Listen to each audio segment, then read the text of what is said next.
উত্তর চব্বিশ পরগনায় পিটিয়ে খুনের অভিযোগ। রাস্তার পাশে গাড়ি পার্কিংকে কেন্দ্র করে বচসা এবং তারপরেই পিটিয়ে খুন করা হয়েছে এক যুবককে, এমনটাই সূত্রের খবর আসছে। এই মুহূর্তে আমাদের সঙ্গে রয়েছে আমাদের প্রতিনিধি তন্ময়, আরো বিস্তারিত জানবো এই বিষয়ে। তন্ময়, কেন, কি শুধুমাত্র গাড়ি পার্কিংকে কেন্দ্র করে এই খুন, কি জানা যাচ্ছে?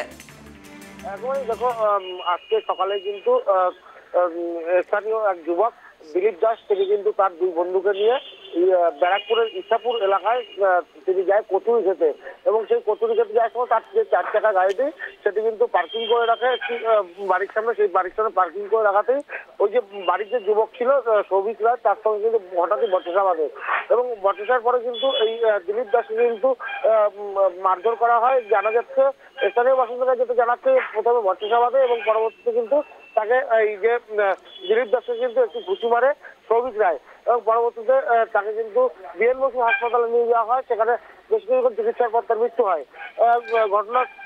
ঘটনা খবর জানা যাচ্ছে কিন্তু ঘটনাস্থলে আসে একেবারেই স্থানীয় পুলিশের উচ্চপদস্থ আধিকারিকরা, এবং ইতিমধ্যে কিন্তু যে সৌভিক রায় তাকে কিন্তু আটক করে নিয়ে গেছে থানাতে। তিনি কিন্তু এই মুহূর্তে নোয়াপাড়া থানাতে রয়েছে, এবং তাকে কিন্তু জিজ্ঞাসাবাদ করা হচ্ছে কেন তাকে মারা হলো বা কিছু। ঘটনাস্থলে কিন্তু পুলিশ মোতায়েন করা রয়েছে, তবে দেহ আজকে ময়নাতদন্ত করা হবে এবং ঘটনার পুনর্নির্মাণ করা হবে, এমনটা কিন্তু পুলিশ সূত্রে জানা যাচ্ছে।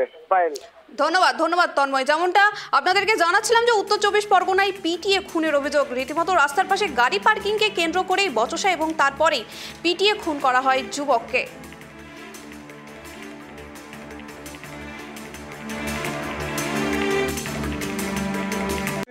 পুরি খেলো 4টে করে, ও বললো গাড়ি সরাতে, বললাম খেয়ে সরাচ্ছি। কজন ছিল? 4 জন ছিল গাড়িতে, ছেলে মেয়ে ছিল। হ্যাঁ, ও তো জানতে।